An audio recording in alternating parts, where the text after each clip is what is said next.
আমার ইবাদত বন্দিগির মধ্যে মজা পাওয়ার জন্যে, স্বাদ পাওয়ার জন্যে তোমাদেরকে একটা কলব দান করিলাম। আমার ভাই, আল্লাহ আমাদের ইবাদত বন্দিগির মজার জন্যে যেই কলবটা দান করিলেন, এই কলবটা যদি আমাদের ঠিক থাকে, আমাদের সব কাজের মধ্যে মজা আছে না নাই? নামাজের মধ্যে মজা আছে, লম্বা কিরাতের মধ্যে মজা আছে, লম্বা সাজদার মধ্যে মজা আছে, আল্লাহর কোরআন তিলাওয়াতের মধ্যে বড় মজা আছে, জিকির আজগারের মধ্যে বড় মজা আছে, আল্লাহর বিধিবিধান মানিয়া চলতে বড় মজা লাগে, নবীর সুন্নতের উপর আমল করতে বড় মজা লাগে, মাতা পিতার খেদমত করতে বড় মজা লাগে। ঠিক না ঠিক? কিসের কারণে? ইবাদত বন্দিগির যে মজা দিয়ে আল্লাহ পাঠাইছিলেন, স্বাদ দিয়ে পাঠাইছিলেন, এটা যদি আমরা ঠিক রাখতে পারি, যে কোনো ভালো কাজে আমাদের মজা আছে না নাই? আওয়াজ দিয়ে কথা বলতে হবে, আছে না নাই? এখন আসেন, হাদিসের কিতাবের মধ্যে আসছে, মানুষ যখন একটা গুনাহ করে তখন তার কলিজায় কালো একটা দাগ পড়ে, আবার যখন আরেকটা গুনাহ করে এভাবেই কিন্তু তার মজাটা আস্তে আস্তে কি হয়ে যায়? নষ্ট হয়ে যায়। জ্বরের কারণে জিহ্বার মজা নষ্ট হয়ে যায়, আর গুনার কারণে ইবাদতের মজা নষ্ট হয়ে যায়। কিসের কারণে? গুনার কারণে। একটা গুনাহ করবেন তো কলিজায় কালো একটা দাগ পড়বে, আবার একটা গুনাহ করবেন কলিজার মধ্যে কালো একটা দাগ পড়ে যায়। হাদিসের ভাষায় বলা হয় নুকুতাতুন সাউদা।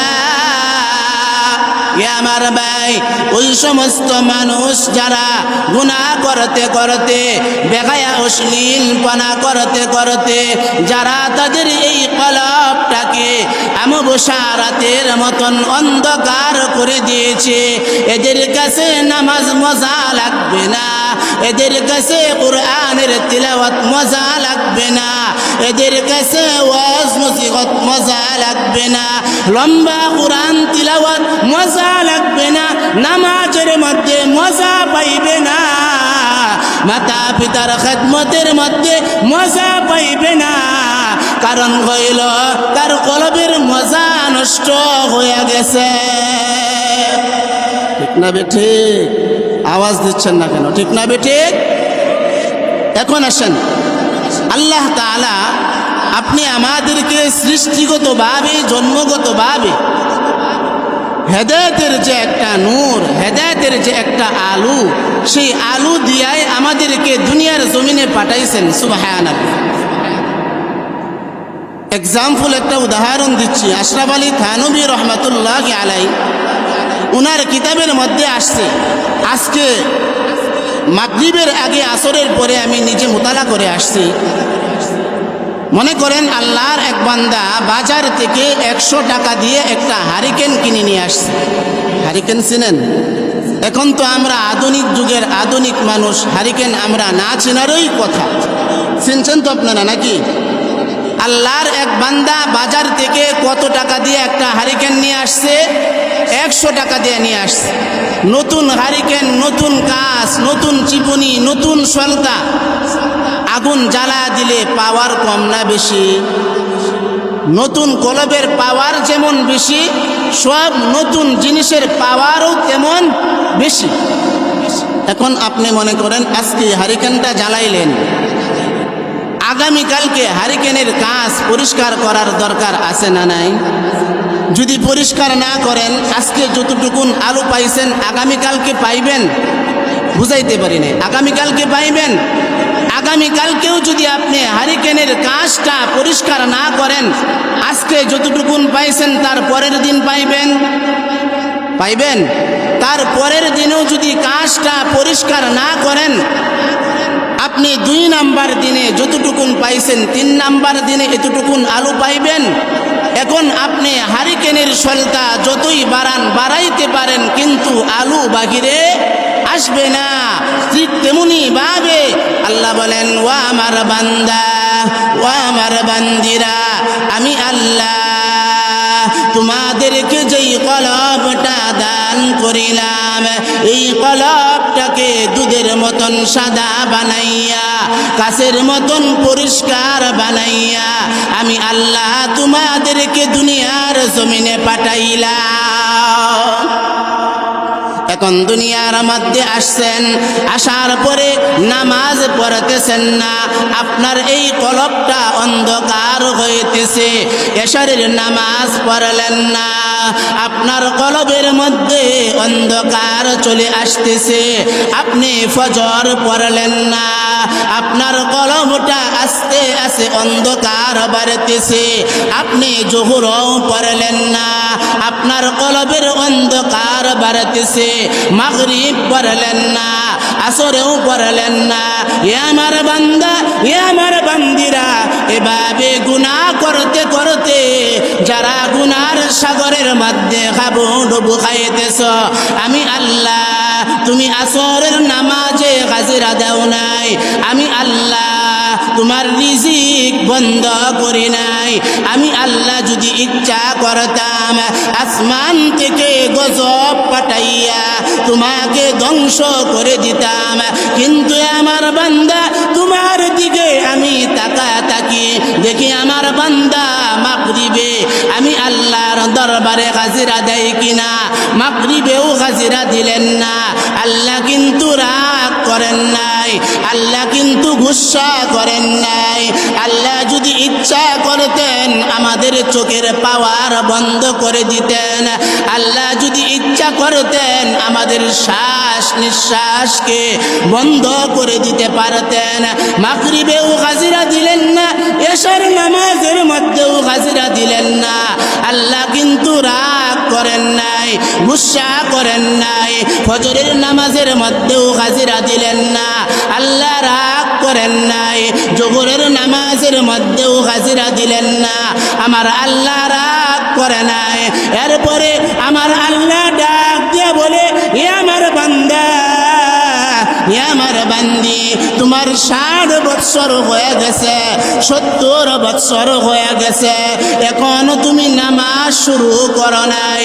এরপরেও আল্লাহ বলতেছেন, লা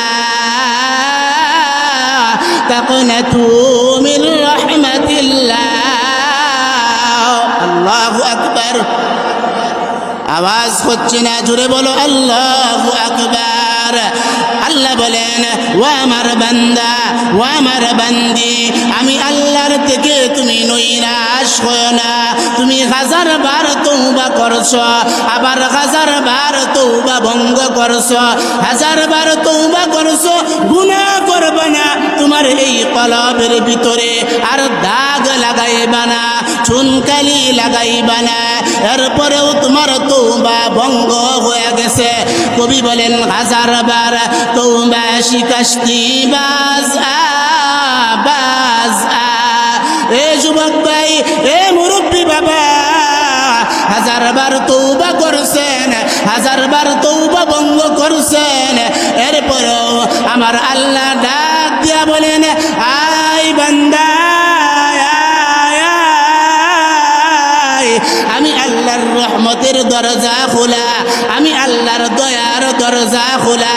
এই দুনিয়ার মানুষেরা আজকে এই মাহফিলের মধ্যে আসছেন, এই মাহফিলের মধ্যে বসিয়া আখিরি মুনাজাত নিয়া, এই মাহফিলের মধ্যে বসিয়া আখিরি মুনাজাত নিয়া গুনার কথা স্মরণ করিয়া মাথাকে নত করিয়া আল্লাহর কাছে যদি বলতে পারেন, হে আমার আল্লাহ, রব্বানা যালামনা আনফুসানা, পারেন না আপনারা? একটা দোয়া পারেন না? বলেন, রব্বানা যালামনা আনফুসানা ওয়া ইল্লাম তাগফির লানা ওয়া তারহামনা লানাকুনান্না মিনাল খাসিরিন। মুনাজাতের সময় যদি আল্লাহর কাছে বলতে পারেন, হে আমার আল্লাহ, আমি তো আমার নফসের উপর জুলুম করলাম, আমি তো আমার নফসের উপর অত্যাচার করলাম, অত্যাচার করিয়া আমার কলবের মজাকে নষ্ট করে দিলাম। হে আমার আল্লাহ, আজকে এই জান্নাতের বাগানের মধ্যে বসিয়া তাওবা করতেছি, এভাবে যদি মাপ চাইতে পারেন আর চোখের পানি ছাড়তে পারেন, আল্লাহর নবী বলেন বান্দার চোখের পানি নাকের ডগায় আসার পূর্বে আমার আল্লাহ বান্দা আর বান্দিদের জীবনের গুনাহগুলো মাফ করিয়া তাদেরকে জান্নাতের মালিক বানাইয়া দিবে।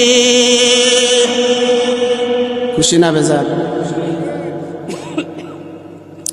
তাহলে কলব নিয়ে কথা বলতেছিলাম। এই কলবটা কিন্তু পরিষ্কারের জায়গা কিন্তু আজকে যাদের কলবের মধ্যে ইবাদতের মজা নাই তারা কি এখানে এসে বসতে পারবে?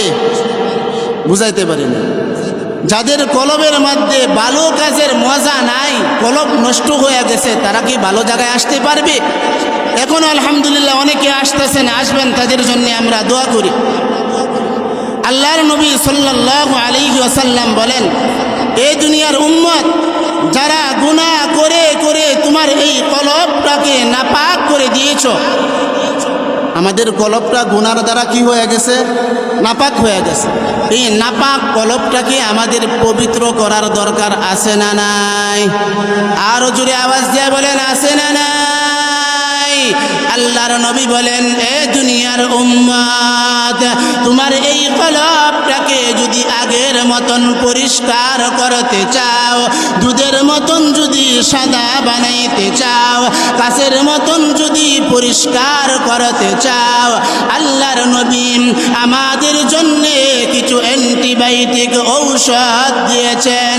অ্যান্টিবায়োটিক ঔষধ, এই অ্যান্টিবায়োটিক ঔষধগুলো যদি আমরা সময় মতন কাজে লাগাইতে পারি, সময় মতন যদি ব্যবহার করতে পারি, আমার আল্লাহ আমাদের কলবটাকে আগের মতন পরিষ্কার বানায়া দিবে। সুবহানাল্লাহ বলবেন না? জোরে সোরে আওয়াজ দিয়ে বলেন সুবহানাল্লাহ। আচ্ছা বলেন তো দেখি, অ্যান্টিবায়োটিক ঔষধ মানুষ কখন খায়? যখন তাকে বেশি রোগে আক্রান্ত করে, যখন তার মারাত্মক বা জটিল রোগ হয়ে যায়, তখন সে কি খায়? অ্যান্টিবায়োটিক ঔষধ খায়। কিসের জন্যে? সুস্থ হওয়ার জন্য। কিসের জন্যে বাজান? কিসের জন্যে? সুস্থ হওয়ার জন্য। এখন এই যে গুনাহ করতে করতে আমাদের যে কলবটা নাপাক করে দিয়েছি, অন্ধকার হয়ে গেছে, এই কলবটাকেও পরিষ্কারের জন্য অ্যান্টিবায়োটিক কিছু ঔষধ আল্লাহর নবী দিয়েছেন। সুবহানাল্লাহ বলেন। আওয়াজ হচ্ছে না? যার মুখে যতটুকুন আওয়াজ আছে সবটুকুন আওয়াজ ছেড়ে দিয়ে বলেন সুবহানাল্লাহ। মেশকাত শরীফের দ্বিতীয় খণ্ডের 202 নম্বর পৃষ্ঠার মধ্যে আসছে, আল্লাহর নবী সাল্লাল্লাহু আলাইহি ওয়াসাল্লাম বলেন, মান সাব্বাহাল্লাহা মিআতান বিল গাদাতি ওয়া মিআতান বিল আশি কানা কামান হাজ্জা মিআতা হাজ্জাতিন ওয়া মান হামিদাল্লাহ। আল্লাহর নবী বলেন, এ দুনিয়ার উম্মত, তোমাকে সকাল সন্ধ্যায় কিছু ঔষধ দিতেছি, সকাল সন্ধ্যায় ব্যবহার করবা। এ যুবক ভাই, মুরব্বী বাজান, 1 নাম্বার ঔষধের নাম হলো একেবারেই সহজ। তোমার ঈমান আর আমলকে ঠিক রাখিয়া 5 ওয়াক্ত নামাজকে ধরিয়া তুমি যদি সকাল বেলায় 100 বার সুবহানাল্লাহ, বিকাল বেলায় 100 বার সুবহানাল্লাহ বলতে পারো, আমার আল্লাহ আমাদের প্রতি খুশি হইয়া আমাদের আমল নামায় 100 কবুল হজের সব দান করিবে। খুশি না বেজার? এখন আপনাদেরকে একটা প্রশ্ন করি, আপনারা বলেন তো দেখি, বর্তমান সময়ে, বর্তমান অবস্থায় হজের বাজার গরম না নরম? মাস্টার সাহেব, হজের বাজার অনেক গরম। হজের বাজার কি বলতে পারেন হুজুর, গরম কিভাবে? এখন এখন তো শীতের দিন, হজের বাজার আবার গরম হয় কেমনে? টাকার গরম। কিসের গরম? টাকার গরম। 5 থেকে 6 লক্ষ টাকা লাগে হজ করতে গেলে। কত লক্ষ? 5 থেকে 6 লক্ষ টাকা লাগে হজ করতে গেলে। এরপরে আপনি এতগুলো টাকা খরচ করে হজ করে আসলেন, আপনার হজ আল্লাহ কবুল করতেও পারে, বুঝে নাই, কবুল করতেও পারে, নাও করতে পারে। কিন্তু ইমান আর আমলকে মজবুত করিয়া 5 ওয়াক্ত নামাজকে প্রাধান্য দিয়া সকাল সন্ধ্যায় যদি আপনি এই তাসবিহটা 100 করে 200 বার করতে পারেন, নির্ভেজাল নিঃসন্দেহে আমার আল্লাহ ডাইরেক্ট 100 কবুল হজের সওয়াব দান করিবেন। সুবহানাল্লাহ। এখানে যারা আছেন সবাই কি হজ করার উপযুক্ত? সবাই তো হজ করার উপযুক্ত না। আমাদের মনে কি আশা নাই হজে যাওয়ার জন্যে? আমাদের মন কি কাঁদে না হজে যাওয়ার জন্যে? মাস্টার সাহেবের মতন বড় লোক যারা, তারা সবাই তো হজে যাইতেছে, আল্লাহর নবীর রোজা জিয়ারত করতেছে, আল্লাহর ঘর তুয়াফ করতেছে, বরকতি জাগার বরকত তারা নিয়ে আসতেছে। আমাদেরও তো মনে যাইতে চা হজে যাওয়ার জন্যে, ঠিক না বেঠে? হজ করার জন্যে সহজ একটা আমল দিয়া গেলাম, পারবেন তো ইনশাআল্লাহ? কে কে পারবেন একটু দুটো হাত উঁচু করে দেখান তো দেখি। নারে তাকবীর, মাশাআল্লাহ, হাত নামান। ইনশাআল্লাহ বাজান পারবেন না? বিবিকে যা আমলটা দিবেন, ছেলেকে যা আমলটা দিবেন, মেয়েকে যা আমলটা দিবেন, বন্ধুদেরকে যা এই আমলগুলো দিবেন, হজ করার সহজ একটা আমল। এটা হলো 1 নাম্বার ঔষধ। কিসের ঔষধ? কলবটাকে পরিষ্কারের ঔষধ। কিসের ঔষধ? কলবটাকে কি করার? পরিষ্কার করার ঔষধ। এটা হলো 1 নাম্বার। নাম্বার 2, আল্লাহর নবী বলেন, এ দুনিয়ার উম্মত, তুমি সকাল সন্ধ্যায় 100 করে 200 বার আলহামদুলিল্লাহ আলহামদুলিল্লাহ যদি বলতে পারো, আল্লাহর নবী বলেন 100 ঘোড়ার পিঠের উপরে, 100 ঘোড়ার পিঠের উপরে যেই পরিমাণ বোঝা বহন করতে পারে, ওই পরিমাণ মাল যদি আল্লাহর রাস্তায় দান করা হয়, দান করলে পরে যেই পরিমাণ সওয়াব পাইবে, এই আমলটা যদি আপনি আমি করতে পারি, আমার আল্লাহ আমাদের আমল নামায় ওই পরিমাণ সওয়াব দান করিবে। কথাটা কি সাধারণ কথা না অসাধারণ কথা? কিভাবে অসাধারণ? 100 ঘোড়ার পিঠের উপরে যেই পরিমাণ বোঝা বহন করতে পারে, এই পরিমাণ মাল যদি আল্লাহর রাস্তায় দান করা হয়, আপনি সকালবেলায় 100 বার বলবেন আলহামদুলিল্লাহ, বিকালবেলায় বলবেন 100 বার আলহামদুলিল্লাহ, আপনার আমল নামায় বিনিময়ে আল্লাহ তাআলা এই পরিমাণ সওয়াব দান করবেন। সুবহানাল্লাহ। এটা হলো আপনার কলব পরিষ্কারের 2 নাম্বার ঔষধ। 3 নাম্বার হলো আল্লাহর নবী সাল্লাল্লাহু আলাইহি ওয়াসাল্লাম বলেন, এ দুনিয়ার উম্মত, তুমি সকাল বেলায় 100 বার বলবা লা ইলাহা, উনার জামানার 100 গোলাম আজাদ করার সওয়াব দান করিবে। এটা হলো 3 নাম্বার। 4 নাম্বার ঔষধ আমাদের নেওয়ার দরকার আছে না নাই? আর জোরে আওয়াজ দিয়া বলেন, আছে না নাই? আমার ভাই, 4 নাম্বারের ঔষধ কি? সকাল বেলায় আপনি 100 বার বলবেন আল্লাহু আকবার, বিকাল বেলায় 100 বার পড়বেন আল্লাহু আকবার। আল্লাহর নবী বলেন, এ দুনিয়ার উম্মত, সকাল সন্ধ্যায় ঈমান আর আমলকে মজবুত করিয়া, হালালকে হালাল জানিয়া, হারামকে হারাম জানিয়া, আল্লাহর বিধিবিধানকে মানিয়া, কোরআনের সংবিধান অনুযায়ী জীবনকে চালাইয়া আপনি আমি যদি এই আমলটা করতে পারি, আল্লাহর নবী বলেন, ওই দিন আকাশের নিচে জমিনের উপরে তার চাইতে বড় নেকি আর কেউই উপার্জন করতে পারবে না। আমলগুলো কি সহজ না কঠিন? সহজ আমলগুলো ছাড়বেন না ধরবেন? এই মাহফিলে আসছেন, এত কষ্ট করে আপনাদেরকে যুবক ভাইরা, বিশেষ করে মসজিদ কমিটি বৃন্দ, ইমাম সাহেব, বিশেষ করে আমার শামীম ভাই, দাওয়াত দেওয়ার কিছুদিন পরপরই যোগাযোগ করছেন। এই যে তো শ্রম দিয়ে, মেধা দিয়ে, অর্থ দিয়ে এই মাহফিলগুলো আয়োজন করছেন, এখান থেকে কিছু নিয়ে যাওয়ার দরকার আছে না নাই? আমি আল্লাহর নামের কসম করে বলতে পারি, আল্লাহর কোনো বান্দার বান্দি যদি এই উলামায়ে কেরামের ওয়াজ নসিহত শুনিয়া একটা সবকও যদি বাড়িতে নিয়ে যাইতে পারে, আমি বলবো যে আল্লাহর কাছে ডাইরেক্ট এই মাহফিলটা কবুল হয়ে গেছে। সুবহানাল্লাহ।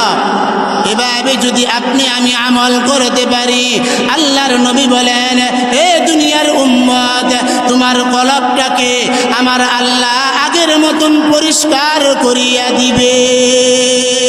আর এই কলবের পরিচয় আল্লাহর নবী হাদিসের মধ্যে দিচ্ছেন। আল্লাহর নবী বলেন, ইন্না ফিল জাসাদি মুদগাতান ইযা صلحت صلح الجسد كله وإذا فسدت فسد الجسد كله ألا وهي القلب। আল্লাহর নবী বলেন, এ দুনিয়ার উম্মত, প্রত্যেকটা মানুষের দেহের ভিতরে একটা গোশতের টুকরা আছে রে। আপনি ছোট লোক হতে পারেন, বড় লোক হতে পারেন, আপনি আমি ফকিন্নি হতে পারি, সকল মানুষের দেহের ভিতরে একটা গোশতের টুকরা আছে। যতক্ষণ পর্যন্ত এই গোশতের টুকরা ঠিক থাকবে, এতক্ষণ পর্যন্ত আপনার দুনিয়া এবং আখিরাত সব কিছুই ঠিক থাকবে। আর যখনই আপনি আমাদের এই গোশতের টুকরাটা নাপাক হইয়া যাবে, দুনিয়া এবং আখিরাত আমাদের জন্য বরবাদ হয়ে যাবে। দুনিয়া আখিরাত কি হয়ে যাবে? বরবাদ হয়ে যাবে।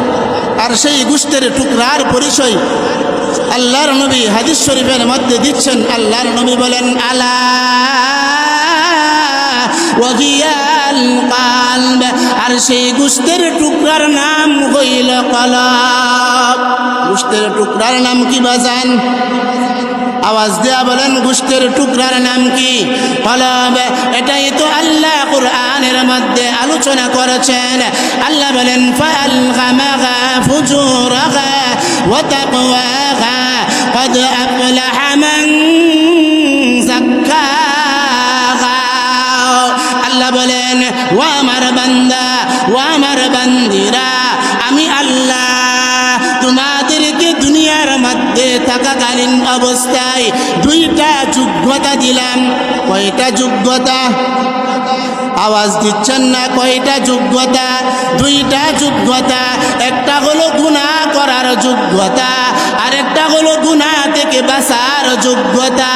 এ আমার যুবক ভাই, গুনাহ কি কাজ করলে হয়, কোন কোন কাজ করলে গুনাহ হয়, এটা বুঝার জন্যে আল্লাহ আমাদেরকে ব্রেন দিয়েছেন, আমাদেরকে আকল দিয়েছেন। এই কথাটা বুঝিয়ে যদি আমরা গুনাহ থেকে বাঁচতে পারি, গুনার কাজ যদি সারিয়া দিতে পারি, আমার আল্লাহ ওই সমস্ত মানুষদের ব্যাপারে ঘোষণা দিলেন, কাদ আফলাহা মান যাক্কাহা। আমার আল্লাহ এদের ব্যাপারে বলেন, এরাই হইল সফল কাম। সুবহানাল্লাহ বলেন। এরা কি কাম? সফল কাম। কারা? যারা গুনাহ থেকে নিজের আত্মাটাকে কি করতে পারবে? বাঁচাইতে পারবে। নিজের কলবটাকে কি করতে পারবে? বিরত রাখতে যারা পারবে, তারা কি হয়ে যাবে? সফল কাম হয়ে যাবে। এ আমার যুবক ভাই, মুরব্বী বাজান, আসছেন যেহেতু, বসছেন যেহেতু, কথাগুলো বুঝেন, বুঝার চেষ্টা করেন। আল্লাহ পাক রব্বুল আলামিন আমাদেরকে যোগ্যতা দিয়েছেন দুইটা। আল্লাহ আরেক জায়গায় বলেন, ফারিকুন ফিল জান্নাতি ওয়া ফারিকুন ফিস সাঈর। এ আমার বান্দা, এ আমার বান্দি, রাস্তা হলো দুইটা। রাস্তা কয়টা? রাস্তা দুইটা। একটা হলো জান্নাতে যাওয়ার রাস্তা, আর একটা হলো জাহান্নামে যাওয়ার রাস্তা। আপনি যদি গুনাহ থেকে বাঁচতে পারেন, গুনার কাজ ছাড়িয়া দিতে পারেন, এটাকেই বলা হয় সিরাতে মুস্তাকিম। আমার সঙ্গে সকলে একটু তেলাওয়াত করুন, ইহদিনাস সিরাতাল মুস্তাকিম সিরাতাল্লাযীনা আন'আমতা আলাইহিম গায়রিল মাগদুবি আলাইহিম ওয়ালাদ-দাল্লিন। এ যুবক ভাই, এ মুরব্বী বাজান, যারা গুনাহ থেকে এই কলবটাকে বাঁচাইতে পারবে, আমার আল্লাহ বলেন এরাই হইল সিরাতে মুস্তাকিমের উপর রয়েছে। আর যারা গুনার কাজ ছাড়তে পারবে না, গুনার কাজ থেকে যারা বিরত থাকতে পারবে না, এদের ব্যাপারে আল্লাহ বলেন ওয়াকাদ খাবা মান দাসসাগা। যারা গুনাহ থেকে নিজেকে বাঁচাইতে পারবে না, এরা সফল হতে পারবে। যারা গুনাহ থেকে নিজেকে বাঁচাইতে পারবে না, এরা কি হতে পারবে না? সফল হতে পারবে না। সম্মানিত উপস্থিতি, আল্লাহ তাআলা আপনি আমাদেরকে দুনিয়ার জমিনে পাঠাইছেন। এটা কি চিরস্থায়ী দুনিয়া না ক্ষণস্থায়ী দুনিয়া? আওয়াজ দিচ্ছেন না যুবক ভাই, কথা বলো। চিরস্থায়ী দুনিয়া না ক্ষণস্থায়ী দুনিয়া? এই ক্ষণস্থায়ী দুনিয়ার মধ্যে আল্লাহ তাআলা আমাদেরকে কেন পাঠাইছেন? চিরস্থায়ী জীবনের সম্বল উপার্জন করার জন্যে। সুবহানাল্লাহ। চিরস্থায়ী জীবনের কি উপার্জন করার জন্যে? সম্বল উপার্জন করার জন্যে এই দুনিয়ার মধ্যে আমাদেরকে মুসাফির বানায় পাঠাইছেন, সফর করার জন্যে পাঠাইছেন। কি করার জন্যে? সফর করার জন্যে পাঠাইছেন। এটাই তো কবি বলতেছেন, ওগি গাম সব মুসাফির গাই ওগি আখের ঠিকানা, এগি গাম সব মুসাফির গাই ওগি আখের ঠিকানা, কুই আগে রুয়ানা গাই কুই পিছে রুয়ানা। কেউ আগে যাইবে, কেউ পরে যাইবে। আসার সিরিয়াল আছে, যাওয়ার কোনো সিরিয়াল আছে? বাজান, যাওয়ার কোনো সিরিয়াল আছে? যাওয়ার কোনো সিরিয়াল নাই। তাহলে আল্লাহ তাআলা আপনি আমাদেরকে দুইটা যোগ্যতা দিয়া পাঠাইছেন। একটা হলো গুনাহ করার যোগ্যতা, আরেকটা হলো গুনাহ থেকে বাঁচার যোগ্যতা। গুনাহ থেকে যদি বাঁচতে পারি, আমাদের কলবটাকে আল্লাহ সুন্দর করিয়া দিবে। আর যদি গুনাহ থেকে আমরা এভাবে বাঁচিয়া এভাবে গুনাহ ছাড়া যদি আমার জীবনটাকে চালাইতে পারি, মরণের সময় যখন গনে আসবে, এমন সময় আমার আল্লাহ ওই সমস্ত মুত্তাকি পরহেজগার বান্দা আর বান্দি যারা, এদেরকে ডাক দিয়া বলবেন, ইয়া আইয়াতুহান নাফসুল হামিদ। আমার আল্লাহ মরণের সময় এদেরকে ডাক দিয়া বলবেন, এরা হলো আমার হামিদ বান্দা, প্রশংসনীয় আত্মাওয়ালা বান্দা আর বান্দি। এ যুবক ভাই, মুরব্বী বাজান, মরণের সময় যখন গনে আসবে, আজরাইল আলাইহিস সালাম যখন আপনি আমাদের রূহটা বের করার জন্য যখন চলে আসবে, আজরাইল যখন রূহটা বের করার জন্য চলে আসবে, এমন সময় আল্লাহ বলবেন, ইয়া আইয়াতুহান নাফসুল হামিদ, এটা হলো আমার প্রশংসনীয় আত্মাওয়ালা বান্দা আর বান্দি, ইলা রাব্বিকি রাদিয়াতাম মারদিয়া। আমার আল্লাহ মরণের সময় ঘোষণা দিবেন, যদি আত্মার হিফাজত করতে পারি, আল্লাহ বলবেন এদের প্রতি আমি আল্লাহ রাজি আছি, এদের প্রতি আমি আল্লাহ খুশি আছি। সুবহানাল্লাহ। কোন সময় বলবে? মরণের সময়। কি করতে হবে? কলবের হিফাজত করতে হবে। আর যদি কলবটাকে হিফাজত করতেই পারি, আর কি বলবেন? আল্লাহ বলবেন, ফাদখুলি ফি ইবাদি। এ রহমতের ফেরেশতারা, আমার যেই সমস্ত বান্দা আর বান্দি কলবটাকে হিফাজত করেছে, এদেরকে আমার জান্নাতি নেককার বান্দা আর বান্দিদের অন্তর্ভুক্ত করায়া দে। তাদেরকে বলবে যারা কলবের হিফাজত করতে পারবে, যারা কলবের হিফাজত করতে পারবে। কোন সময় বলবে? মরণের সময় বলবে। কোন সময়? ওয়াদখুলি জান্নাতি, এবং আমার আল্লাহ ওই সমস্ত কলবের হিফাজতকারী বান্দা আর বান্দিদের ব্যাপারে ঘোষণা দিবেন, এ রহমতের ফিরিস্তারা এই সমস্ত বান্দা আর বান্দিদেরকে জান্নাতের মেহমান বানায় দিয়ে সুবহানাল্লাহ। কাদের ব্যাপারে বলবেন? আমার কথা কিন্তু আজকে একটাই, আলোচনা কিন্তু আজকে একটাই। কাদেরকে বলবেন? কলবটাকে যারা হিফাজত করতে পারে। এখন আসেন, এই কলবের যারা হিফাজত করতে পারবে এদেরকে দুনিয়া আখিরাতের মধ্যে আল্লাহ তাআলা 5 জায়গায় সম্মানিত করবেন। সুবহানাল্লাহ, একটু আওয়াজ দিয়ে বলেন সুবহানাল্লাহ। কাদেরকে 5 জায়গায় সম্মানিত করবেন? যারা কলবের হিফাজত করবে। যারা কি করবে? কলবের হিফাজত করবে, গুনাহ থেকে নিজেও বাঁচবে, অন্যদেরকেও বাঁচানোর চেষ্টা করবে। এদেরকে দুনিয়া আখিরাতের মধ্যে আল্লাহ কয় জায়গায় সম্মানিত করবেন? 5 জায়গায়। একটা হলো মরণের সময় আল্লাহ তাআলা আপনি আমাদেরকে ঈমান নামক একটা দৌলত দান করবেন। সুবহানাল্লাহ। খুশি না বেজার? খুশির আওয়াজ দিয়ে বলেন সুবহানাল্লাহ। আরো জোরে বলেন সুবহানাল্লাহ। 1 নাম্বার। 2 নাম্বার হলো আপনি আমি সকলে এখানে যারা আসছি সকলেই কি কবরে যাব না আমরা হাওয়ায় উড়িয়া যাব? সকলেই কবরে যাইতে হবে, ঠিক না বেঠিক? কবরে যাওয়ার পরে আল্লাহ তাআলা ওই সমস্ত বান্দার বান্দি যারা কলবের হিফাজত করবে এদেরকে কবরটাকে আল্লাহ জান্নাতের বাগান বানায় দিবে। সুবহানাল্লাহ।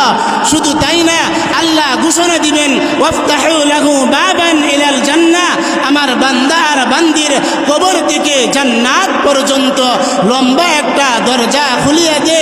শুধু তাই না, আমার আল্লাহ রহমতের ফেরেশতাদেরকে বলবে, এ রহমতের ফেরেশতারা আমার এই বান্দা কবরের মধ্যে শুধুমাত্র 3 টুকরা সাদা কাপড় নিয়ে আসছে। বান্দার কবরের মধ্যে কোনো বিছানা নাই, কোনো সামানা নাই, কোনো পোশাক নাই। আমার বান্দার কবরের মধ্যে জান্নাতি পোশাক পরিধান করায় দে। সুবহানাল্লাহ। শুধু তাই না, আমার আল্লাহ বলবে, এ রহমতের ফেরেশতারা কবরের মধ্যে জান্নাতি বিছানা বিছাইয়া দে। সুবহানাল্লাহ। এটাই তো কবর বলতেছে, আনা বাইতুল ওয়াহদা, আনা বাইতুদ দুদ, আনা বাইতুত তুরাব, আনা বাইতুজ জুলমা। আমি অন্ধকার কবর, আমি একাএকির ঘর, আমি পোকামাকড়ের ঘর। আমি কবরের মধ্যে আসবা তো বুঝিয়া শুনে আসি। কবরের মধ্যে আপনার বিবি যাবে, আপনার ধন দৌলত যাবে, আমাদের টাকা পয়সা কিছু যাবে? কিছুই যাবে না। আপনি আমাদের সকলকে ওই অন্ধকার কবরে একা একাই যাইতে হবে। যুবক ভাই, মুরব্বী বাজান, কবরটাকে যদি জান্নাতের বাগান বানাইতে চান এই কলবের হিফাজত করার দরকার আছে না নাই? আওয়াজ দিয়া বলেন আছে না নাই? এতগুলো আলোচনার শর্ত হইছে একটা, এই কলবের হিফাজত। শর্ত কি? কলবের হিফাজত। এটা হলো 3 নাম্বার, আপনার কবরটাকে জান্নাতের বাগান বানায় দিবে। এখন আসেন 4 নাম্বার পুরস্কার আপনি আমাদেরকে কি দিবেন? আল্লাহ তাআলা দিবেন, এ দুনিয়ার বান্দা, এ দুনিয়ার বান্দি, ফুলসিরাতের একটা ব্রিজ আছে না নাই? এটা মনে হয় আমাদের ময়মনসিংহ ব্রিজের মতন লম্বা। ময়মনসিংহ ব্রিজের মতন লম্বা ফুলসিরাতের ব্রিজ। যেই ব্রিজটা হবে চুলের চাইতেও চিকন, খুরের চাইতেও দার, চুলের চাইতেও চিকন, খুরের চাইতেও দার। এ যুবক ভাই, মুরব্বী বাজার, যদি আমরা কলবের হিফাজত করতে পারি ওই ফুলসিরাতের ব্রিজটা আমার আল্লাহ আমাদেরকে বিদ্যুতের গতিতে পার করাইয়া দিবে। আওয়াজ হচ্ছে না? জোরে আওয়াজ দিয়া বলেন সুবহানাল্লাহ। ছোট্ট একটা ঘটনা বলছি, এই ফুলসিরাতের ব্রিজ আমাদের সকলকে পাড়ি দিতে হবে। এক মাদ্রাসার বাবুর্চির ছোট্ট একটা ঐতিহাসিক ঘটনা বলছি। এক মাদ্রাসার বাবুর্চি মাদ্রাসার ছাত্রদের সঙ্গে খুবই একটা আন্তরিকতা, মোহাব্বত, ভালোবাসা ছিল। মাদ্রাসার ছাত্ররা, আর মাদ্রাসার ছাত্ররা তো একটু দুষ্ট টাইপেরই বেশি হয়, ঠিক না? ঠিক। এদের পিছনে শয়তান একটু বেশি কাজ করে, একটু নাড়াচাড়া বেশি করে। মাদ্রাসার ছাত্ররা মাদ্রাসার বাবুর্চির সঙ্গে একটু মজা বেশি করতেন। কি করতেন? মজা কি করতেন? একটু বেশি করতেন। হঠাৎ করে একদিন বৃষ্টি বাদলের দিন রান্না করতে, খানা পাকাইতে অনেকটা সময় দেরি হয়ে গেছে। দেরি হয়ে যাওয়ার পরে যখন মাদ্রাসার ছাত্রদের জন্য খাবার নিয়ে আসছে, আসার পরে সব ছাত্ররাই তেলে বাইগুনে চেতে গেছে। হ্যাঁ, প্রতিদিন আপনি 9টার সময় 8:30টার সময় খাবার দেন, আজকে 11টা বেজে গেছে, এখন পর্যন্ত আমরা নাস্তা খাইতে পারলাম না। এভাবে ছাত্ররা একটু মাদ্রাসার বাবুর্চির সঙ্গে রাগ দেখাইতেছে। সরল মানুষ ছিলেন, সহজ সরল মানুষ ছিলেন। তিনি ছাত্রদের সঙ্গে তর্ক বিতর্ক না করে সরাসরি মাদ্রাসার বড় হুজুরের কাছে গেছে। কার কাছে? এই ঘটনা বলার উদ্দেশ্য কি এটাও পরে বুঝে আসবে। সরাসরি মাদ্রাসার বড় হুজুরের কাছে গেছে, যা চাবিটা দিছে, এই যে নেন আপনার চাবি, আপনার মাদ্রাসা আর চাকরি করতাম না, এই কথা বলে বাড়িতে চলে গেছে। কোথায় চলে গেছে? বাড়িতে চলে গেছে। রাতের বেলায় যখন ঘুমাইছে, ঘুমার ঘরে স্বপ্নে দেখে কিয়ামতের ময়দান কায়েম হয়ে গেছে। আল্লাহু আকবার বলেন। কিয়ামতের ময়দান কায়েম হয়ে গেছে। আর তাকে দেখে ওই ফুলসিরাতের ব্রিজটা চোখের সামনে চলে আসছে। ওই ফুলসিরাতের ব্রিজ পাড়ি দিতে হবে। তাকা দেখে ওই মাদ্রাসা, যেই মাদ্রাসার ছাত্রদের সঙ্গে রাগ করিয়া তিনি চাকরি ছেড়ে চলে আসছিলেন, তাকা দেখে ওই মাদ্রাসার ছাত্র আর ছাত্রীরা দৌড়ে দৌড়ে ওই ফুলসিরাতের ব্রিজটা পাড়ি দিতেছে। আর মাদ্রাসার বাবুর্চি ওই ফুলসিরাতের ব্রিজটা পাড়ি দিতে পারতেছে না। হঠাৎ করে ওই মাদ্রাসার ছাত্ররা যখন ব্রিজের মাঝামাঝি জায়গায় চলে গেছে, ব্রিজের মাঝামাঝি জায়গায় যখন চলে গেছে, এমন সময় মাদ্রাসার ছাত্ররা পিছন দিক দিয়ে টাকা দেখে, আহারে আমাদের মাদ্রাসার বাবুর্চি, আমাদের মাদ্রাসার গুরু ব্রিজটা পাড়ি দিতে পারতেছে না। এমন সময় মাদ্রাসার ছাত্র আর ছাত্রীরা ওই মাদ্রাসার বাবুর্চিকে ধরে ফুলসিরাতের ব্রিজটা পার করাইয়া দিছে। ফুলসিরাতের ব্রিজটা কি করে দিছে? পার করাইয়া দিছে। এটা কোন সময় দেখতেছে? ঘুমের ঘরে স্বপ্নে দেখতেছে। ঘুম যখন ভাঙছে, এক দৌড়ে মাদ্রাসায় চলে আসছে। কোথায় চলে আসছে? মাদ্রাসায় চলে আসছে।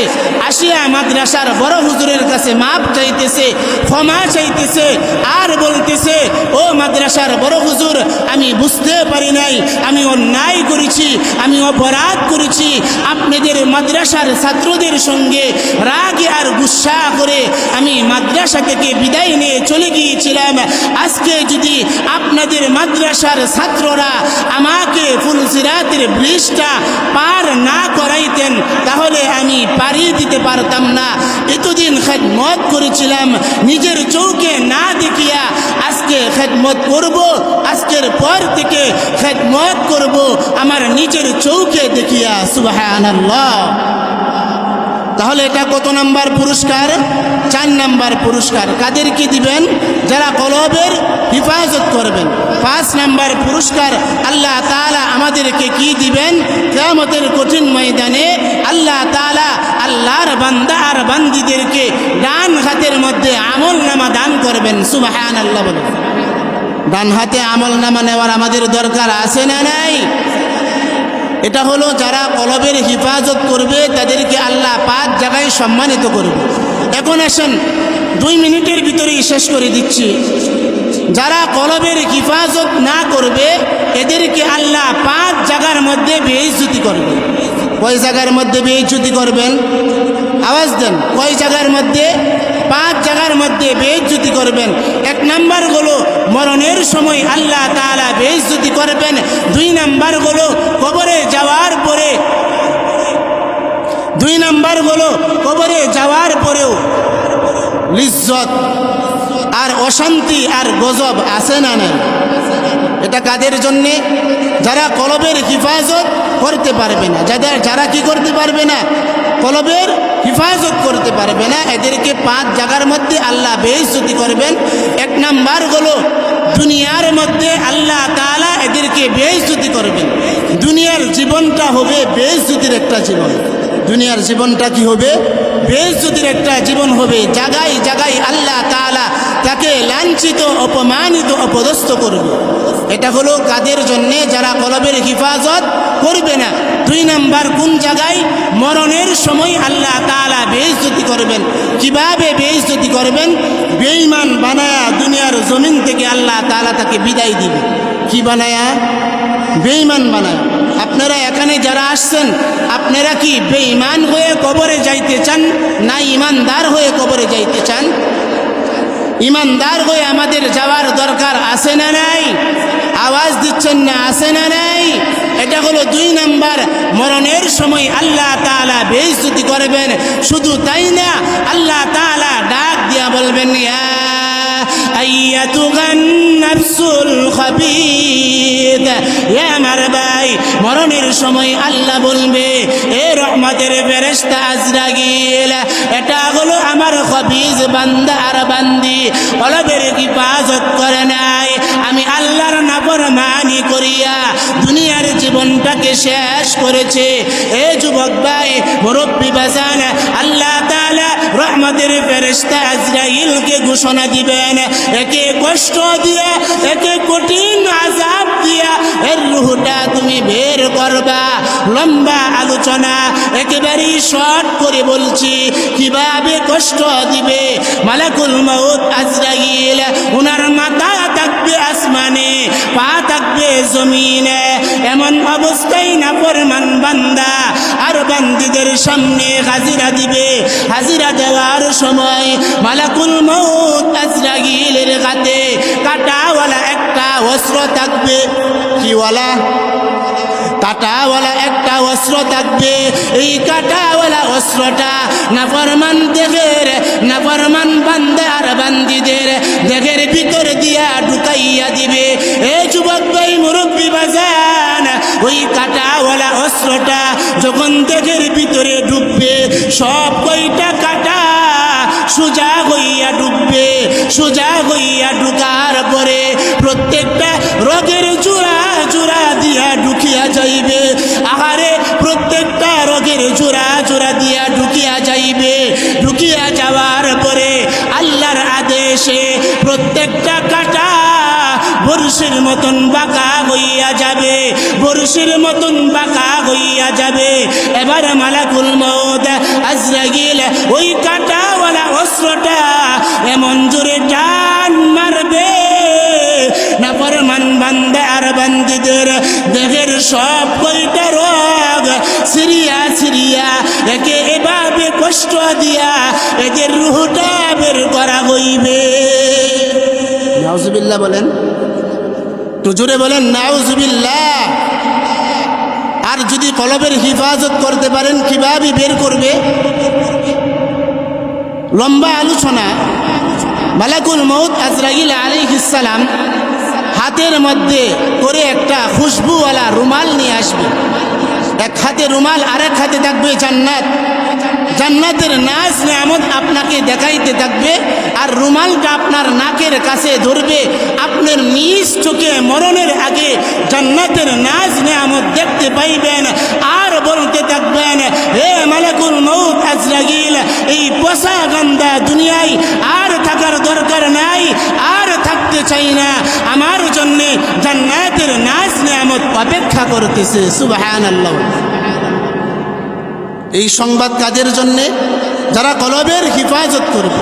আর যারা কলবের হিফাজত করবে না, 3 নাম্বার আযাব কি?